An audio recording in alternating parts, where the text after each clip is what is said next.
SIR হয়েছিল, 28 লক্ষ ভোটারের বাদ গিয়েছিল। ইতিপূর্বে ভারতবর্ষের 13 বার এসআইআর হয়েছে। তাহলে আজকে এসআইআর নিয়ে এত হই হই হচ্ছে কেন? কারণটা এটাই, আজকে এটা পলিটিক্যাল এসআইআর করতে চাইছে। এই এসআইআর এর মাধ্যমে মানুষকে আতঙ্কিত করতে চাইছে। এই এসআইআর এর মাধ্যমে 2026 ইলেকশনের বৈতরণী বিজেপি আর তৃণমূল দুজন মিলে পার করতে চাইছে। 2021 নির্বাচনটা সিএ আর এনআরসির গল্প শুনিয়ে পার করে দিল। এখন আর সিএ এনআরসির গল্প কেউ শুনতে চাইছে না। তাহলে কিছু একটা নতুন খেলা নিয়ে আসতে হবে, মানুষকে ওই খেলায় মাতিয়ে রাখতে হবে। মাতিয়ে রাখতে পারলেই 2026 নির্বাচনী বৈতরণী পার করে দেবে। ঠিক কেমন হচ্ছে জানেন? ঠিক কেমন হচ্ছে বলুন তো? আপনার এলাকার যিনি এমএলএ মহাশয় আছেন, সকালে ছিলেন উনি বিজেপিতে, আর বিকালে ঠিক ওই ধরনের বোকা আমাদের বানানো হচ্ছে। খাতায় কলমে কিন্তু আপনাদের এমএলএ মহাশয়া এখনো বিজেপির এমএলএ, কিন্তু পর্দার সামনে কোথায় তৃণমূল, আর পর্দার পেছনে বিজেপির এমএলএ। ঠিক যেমন বোকা বানিয়ে মানুষকে চলছে, আপনার পুরো রাজ্যের মানুষকে বোকা বানাতে চাইছে। আমি আপনাদের একটা কথা বলি, শুভেন্দুবাবু বলে নাকি পূর্ব মেদিনীপুর এলাকা, শুভেন্দুর বাবু এলাকা বলে। আমি বিতর্কে যাব না। এখানে বিভিন্ন সমাজের মানুষ আছে। শুভেন্দুবাবু কদিন আগে একটা ঘোষণা দিলেন, এসআইআর ঘোষণার পরে দলে দলে মানুষ বাংলাদেশে পালাচ্ছে। এই কথা বলে কি উনি অমিত শাহকে ছোট করলেন না বড় করলেন? কারণ কি, আমরা যতটুকু জানি ল অ্যান্ড অর্ডার দেখে স্টেটের পুলিশ, আর সীমান্তবর্তীতে কে ফলো রাখে, কোনো জায়গায় বিএসএফ, কোনো জায়গায় এসএসবি, কোনো জায়গায় আইটিবিপি, অর্থাৎ সীমান্তরক্ষী বাহিনী। সীমান্তরক্ষী বাহিনী কার আন্ডারে থাকে? সেন্ট্রাল মিনিস্ট্রির আন্ডারে। প্রথম কথা, তাহলে অত বাংলাদেশি কিভাবে পশ্চিম বাংলায় ঢুকলো? এর দায়ভার কাকে নিতে হবে? শুভেন্দু বাবুর বস অমিত শাহজিকে নিতে হবে। দ্বিতীয়ত, দলে দলে বাংলাদেশে কিভাবে পালাচ্ছে, তাদের কেন বিএসএফ ধরে আমাদের বেঙ্গল পুলিশের হাতে তুলে দিচ্ছে না? এর জবাবটাও কিন্তু অমিত শাহজিকে দিতে হবে শুভেন্দু বাবুর কথা অনুযায়ী। আমি কি ভুল বলছি নাকি? বর্ডার পার করে তো আসলো ওরা, আবার বর্ডার পার করে যাচ্ছে শুভেন্দু বাবুর কথাই, তাই না? তাহলে বর্ডার পার করে চলে যাচ্ছে কিভাবে? বিএসএফ কি ঘুমাচ্ছে নাকি? বিএসএফ কে তাহলে বদনাম করা হচ্ছে। আর বিএসএফ কে কন্ট্রোল করে কে? কেন্দ্রের স্বরাষ্ট্র দপ্তর। তাহলে দোষ কে করছে? বকলেন হয়তো অমিত শাহজিকে ইনি রাগ দেখাচ্ছেন। যা, ওই প্রসঙ্গে যাচ্ছি না। আপনাদের খুব সূক্ষ্ম ভাষায় আমার পূর্বেকার বক্তারা অনেক বক্তব্য দিয়েছে। আমি particular to the point SIR নিয়ে সচেতনতা করব। আপনারা এত ভয় পাচ্ছেন কেন? আপনারা এত আতঙ্কিত হচ্ছেন কেন? এসআইআর নিয়ে আতঙ্কিত হচ্ছেন। আপনাদের কাছে কি কাগজ চেয়েছে? 2002 ভোটার লিস্টে আপনাদের নাম না থাকলে আপনার বাবার নাম, না থাকলে আপনার মায়ের নাম, না থাকলে আপনার দাদুর নাম, না থাকলে আপনার ঠাকুরমা অর্থাৎ দাদির নাম, এটা তো চেয়েছে। যদি এই 5টা কাগজ না থাকে, তার জন্য 11টি কাগজের কথা বলা হয়েছে। ওর মধ্য থেকে যে কোনো একটি কাগজ লাগবে আপনার। আপনি যদি 1987 সাল থেকে পরে জন্ম হন, 2004-এর মধ্যে বাবা মার একটি, আর 2/12/2004-এর পরে 3টি নিজের বাবা মার একটি। এইটাই তো প্রাথমিক পর্যায়ে। আপনাদের বাড়ি মেম্বারশিপ ফর্ম পৌঁছেছে তো নাকি? হ্যাঁ, ফর্মটা আমি দেখাচ্ছি। এইরকম ফর্ম তো নাকি একটা পৌঁছেছে? হ্যাঁ, ভোটার পিছু কটা ফর্ম দিয়েছে? 2টো ফর্ম দিয়েছে। ভোটার পিছু 2টো ফর্ম দিয়েছে। এই ফর্মটা ফিল আপ করতে গেলে কি করতে হবে? এটা রকেট সায়েন্স জানতে লাগে না। এই ফর্মটাতে কিছু কোশ্চেন আছে, এর কোশ্চেনের কিছু উত্তর আছে, আপনার লেটেস্ট আপডেট আছে, আর কিছু উত্তর আছে 2002-এর ভোটার লিস্টে আছে। এত ভয় পাওয়ার দরকার নেই। আপনারা শুনেছেন আমি কি বলেছি? যখন এসআইআর আমাদের ঘোষণা হয়নি তখন থেকে আমি কি বলেছিলাম? এসআইআর যদি বাঘ হয় তাকে বন্দি করে দেবো আমরা, বলেছিলাম তো। তখন কিন্তু কত সাইজের বাঘ, বাঘের ওয়েট কত, বাঘের ওজন কত, বাঘ বাচ্চা বাঘ না বয়স্ক বাঘ, তখন তখন জানতে পারতাম না, ছিলাম না, ওই জন্য শুধু বলেছিলাম বাঘকে বন্দি করব। এখন বাঘের ওয়েট জেনে গেছি, বাঘের বসো না, বসো, এটা দিয়ে বসো, তো বসো, বসতে হবে, মানুষের সহযোগিতা করতে হবে। বাঘের ওয়েট জেনে গেছি, বাঘের সাইজ জেনে গেছি। এখন শুধু তৈরি করতে হবে আমাদের খাঁচা। এই ফর্মটা ফিল আপ করবেন, খাঁচা, এই ফর্মটা কি খাঁচা হিসাবে ধরেন, এটা ফিল আপ করে দেবো, বাঘকে খাঁচার মধ্যে ভরে দেবো। এসআইআর নিয়ে কোনো ভয় পাওয়ার, আতঙ্কিত হওয়ার দরকার নেই। নির্বাচন কমিশন এই মুহূর্তে আপনাদের কাছ থেকে দুটো জিনিস চাইছে। কি? প্রথম হচ্ছে 2 কপি পাসপোর্ট সাইজ ছবি, আর একটি কি পেনের কিছু কালি। এই দুটো জিনিস চাইছে আপনাদের কাছ থেকে এই মুহূর্তে নির্বাচন কমিশন। এটা ফিল আপ করার জন্য যতটুকু কালি লাগবে আর 2 কপি পাসপোর্ট সাইজ ছবি। কিন্তু এটাকে সামনে রেখে বিজেপির মতো রাজনীতি করছে, তৃণমূলের মতো রাজনীতি করছে। শুভেন্দু বাবু বলছে পশ্চিম বাংলায় নাকি 1.5 কোটি রোহিঙ্গা আছে। আমি অনলাইনে দাঁড়িয়ে শুভেন্দু বাবুকে চ্যালেঞ্জ করে যাচ্ছি, শুভেন্দু বাবুকে চ্যালেঞ্জ করে যাচ্ছি। ওনাদের বস শুভেন্দু অধিকারী সাহেবদের বস, অমিত শাহজি প্রধানমন্ত্রী ওনাদের বস, সুপ্রিম কোর্টে একটা মামলার পরিপ্রেক্ষিতে একটা হলফনামা দিয়েছিল সুপ্রিম কোর্টে। সেখানে বলা হচ্ছে সারা ভারতবর্ষে মাত্র 40,000-এর একটু বেশি রোহিঙ্গা আছে, সারা ভারতবর্ষে। আর শুভেন্দু বাবু কি গল্প শোনাচ্ছে, পশ্চিম বাংলায় নাকি 1.5 কোটি রোহিঙ্গা আছে। তাই অমিত শাহজিদের বলার কি দরকার ছিল সুপ্রিম কোর্টে যে পশ্চিম বাংলায় 1.5 কোটি আর সারা বাকি ভারতবর্ষের বাকি অংশ 40,000 টোটাল রোহিঙ্গা ভারতবর্ষে আছে, বলতে পারতো তো। এই যে অবান্তর কথা বলে বেড়াচ্ছে শুভেন্দু বাবু, তার পরিবর্তে অভিষেক বাবু একটা মামলা করেছে তার পিসিকে দিয়ে।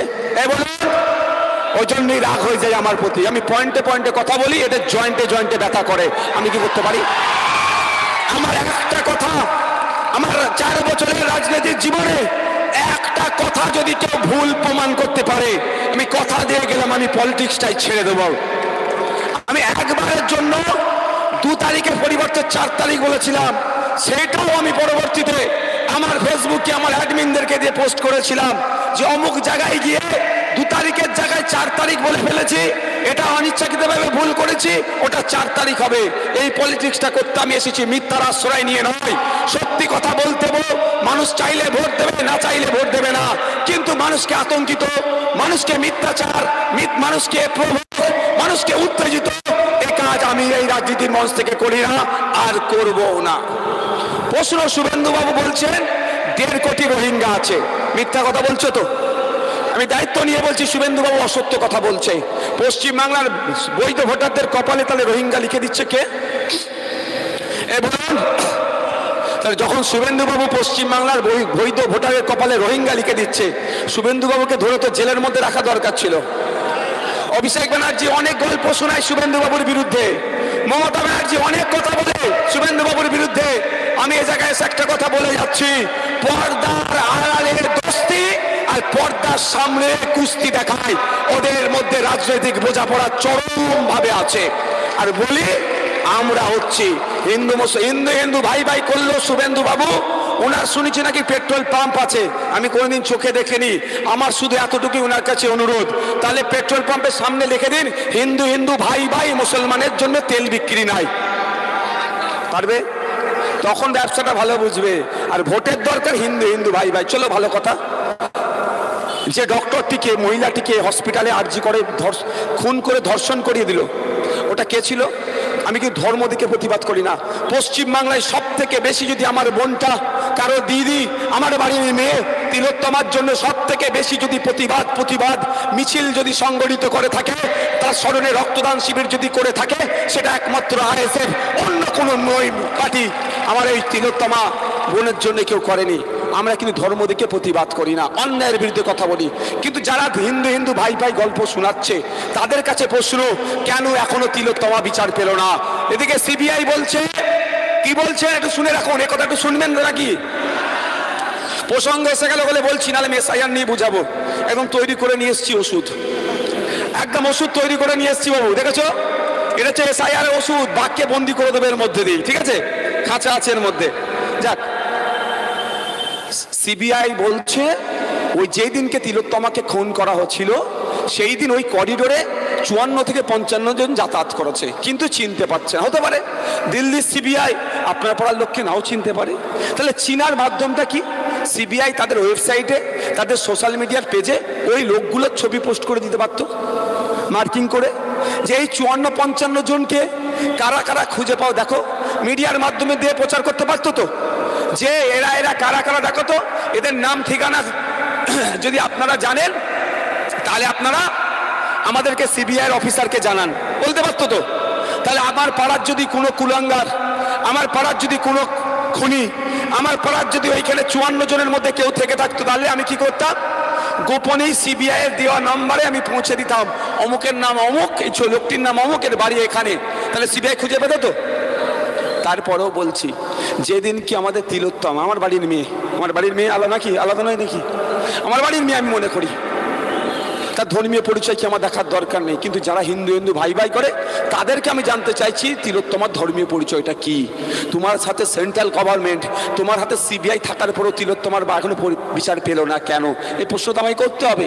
কিন্তু আমি বলছি এতটুকু কথা, যেদিন রাত্রিরে তিলোত্তমাকে খুন করে 54 থেকে 55 জন ওই করিডোরে ঘোরাঘুরি করেছে, সিবিআই ওদেরকে এখনো চিনতে পারেনি। মানে ভাবতে পেরেছেন? ভাবতে পেরেছেন আপনারা? চিনতে পারেনি না চেনার চেষ্টা করেনি। ওই 54-55 জন কারা ছিল? তৃণমূলের দামাল ছেলেরা ছিল। ওই 54-55 জন কারা ছিল? তৃণমূলের নেতার ছেলে মেয়েরা ছিল। ওই 54-55 জন কারা ছিল? লাশ চুরি করে বিক্রি করে দেয়, যে হসপিটালে বিক্রি হতো। ওই হসপিটালে আপনার আমার বাইরের মেয়েরা যারা মারা যেত, শুনে রাখুন আপনারা, আমাদের তিলোত্তমাকে কেন খুন হতে হয়েছে? ওই হসপিটালের মর্গেতে মানে ওই মহিলারা যারা মারা যেত, মর্গে লাশ থাকতো, ওই লাশগুলোকে নিয়ে ওই সন্দীপ ঘোষাল কোম্পানিরা খারাপ কাজ করে ভিডিও বানিয়ে বিদেশের মার্কেটে বিক্রি করতো। আপনার আমার মেয়ে হয়তো, আপনার আমার পরিবারের কেউ ওই মর্গে ছিল, হয়তো তার সাথে এরকম কুকাজ করে ভিডিও করে বিক্রি করতো। এর প্রতিবাদ করেছিল কে? তিলোত্তমা। সেই জন্য আজকে ওকে খুন করলো। কিন্তু ওই 54-55 জনকে খুঁজে দেওয়ার দায়িত্ব কার? সিবিআই এর। সিবিআই কে কে চালায়? অমিত শাহজি। অমিত শাহজি রাজনৈতিক পরিচয় কি? বিজেপি। আর শুভেন্দু অধিকারীর রাজনৈতিক পরিচয় কি? বর্তমান রাজনীতি বলবেন, কখন কোথায় যাবে বোঝা মুশকিল ভাই। শুভেন্দু বাবুর এখানে ভক্ত থাকলে কিছু করার নেই, সমালোচনা সহ্য করতে হবে বাস্তবটাকে। তাহলে শুভেন্দু অধিকারী অন্তত বলা দরকার ছিল যে আমাদের বাংলার মেয়ে তিলোত্তমাকে যারা খুন করেছে একটাও না ছাড় পায়। শুধু ভোটের বেলায় হিন্দু হিন্দু ভাই ভাই, আর ভোট মিটে গেলে আর থাক বলার দরকার নেই। যাক, আপনাদের বাড়ি এরকম একটা ফর্ম পৌঁছেছে, ভোটার পিছু 2টো করে ফর্ম। যার বাড়ি 3টে ভোটার 6টা ফর্ম। তাহলে আমি প্রথমে কি বলছি, নির্বাচন কমিশন আপনাদের কাছ থেকে কি চাইছে? 2টো ছবি আর একটু পেনের কালি, আর কিচ্ছু এই মুহূর্তে চাইছে না। এটা ভয় পাবেন না, ঘাবড়াবেন না। কিছু কোশ্চেন আছে, এর উত্তর দিতে হবে। এর উত্তর খোঁজার জন্য আপনাকে রকেট সায়েন্স পড়তে লাগবে না, ম্যাথও কষতে লাগবে না। এর উত্তর আপনার কাছেই আছে, আপনার পকেটেই এর উত্তর আছে। আপনাকে এই বিজেপি তৃণমূল মিলে এই যে কেউ বলছে তাড়িয়ে দেবে, কেউ বলছে থাকবে। প্রথম কথা হচ্ছে, এর মাথায় দেখুন গণনা ফর্ম বলে লেখা আছে, ফর্মের মাথায় এখানে নাগরিকত্বের ফর্ম লেখা নাই। প্রথম একটা ভুল ধারণা কাটছে তো। আপনাকে বলি, কারোর নির্বাচন কমিশনের রাইট নাই আপনার নাগরিকত্ব যাচাই করার। নির্বাচন কমিশনের কাজটাকে তো বুঝতে হবে আপনাদেরকে। কি ব্যাপার জানেন, যখন সিএ যখন হয়েছিল না, সিএটা কি ছিল, তখন কি বলেছিলাম, নাগরিকত্ব দেওয়ার আইনে কিছু নতুন সংযোজন হয়েছে। সিএ মানে নাগরিকত্ব কেড়ে নেওয়ার আইন নয়, তখন আমি বলেছিলাম, কিন্তু আপনারা অনেকে বোঝার চেষ্টা করেনি। আজকে বুঝতে পারছেন তো, সিএ হয়েছে 2019, আজকে 2025। কজনকে সিএ করে তাড়িয়েছে বলো তো? কিন্তু মমতা ব্যানার্জি কি বলেছিল, অভিষেক ব্যানার্জি ঠিক 2021 সালে ভোটের সময় এসে কি বলেছিল, কলকারখানায় যারা কাজ করে তাদের মিনিমাম ওয়েজেস বাড়বে। 2021 সালে যারা কলকারখানায় এখানে চাকরি করেছে যা পাচ্ছে, চার্টার না কি বলে ওটাকে, হ্যাঁ বলুন, চার্টার বলে এখানে। আচ্ছা, আমি ওই মতো জানি না। তো 2021 সালে বলেছিল আপনারা আমাকে জেতান, চার্টার বাড়িয়ে দেবো, নাহলে এখানে আসবো না। নিশ্চিতভাবে তারপরে আসছে কি বলতে পারবো না। আগামী দিনে এলে প্রশ্ন করবেন কত পয়সা চার্টার বেড়েছে, পয়সা হিসাবে জিজ্ঞাসা করবেন। 2021-এ যা আছে এখন কত পয়সা বেড়েছে গো? বেড়েছে? কিন্তু 4 বছর পার হয়ে গেছে। শুধু ঢপের চপ খাওয়া ইলেকশনের সময় আপনারাও খেয়ে নেন। এমনি চপ খেলে কতটা গ্যাস হবে বলতে পারবো না, নিজের ক্ষতি হবে। ওদের দেওয়া ঢপের চপ খেলে সমাজের ক্ষতি হয়ে যাবে, শুধু নিজের নয়, পুরো সমাজ দূষিত হয়ে যাবে।